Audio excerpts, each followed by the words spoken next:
The title of this video, is apparently bizarre, and it is not the sound of a dancing clown blowing a trumpet. I am thinking of something more serious.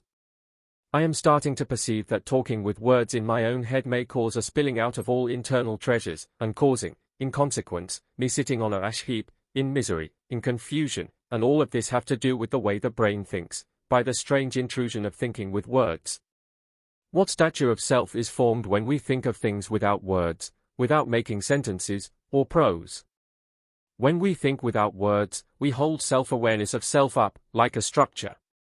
When we keep talking to someone in our head, by the process of prose or language, we defer, we spill things, we spill the structure of self, we don't look at ourselves, we look to the thing we talk to, and spill outward, like water into the streets.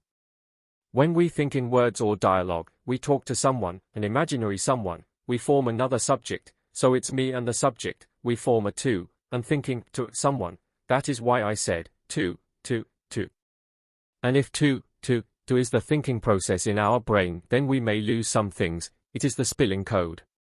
And the divine blessing from God looks for a platform to land on, and the landing platform is the self-awareness of the sense of exquisite self, the head and shoulders of the person who can endure looking at him or herself, in the eyes of conscious, and hold it so, and who does not need to keep looking away, by way of the language of prose, away from the fierce eyes of the beholding of self.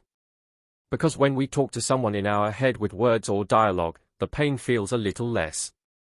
The process of the dialogue is formed by the brain by way of our pain and internal injuries. It is as if the brain itself tries to help out, to patch things, with a band-aid. Some thinking using words in our mind is of course helpful and indeed, necessary. I am really only talking about thinking with an internal prose dialogue in an excessive way, or a default way. Perhaps it should not be the default way of thinking.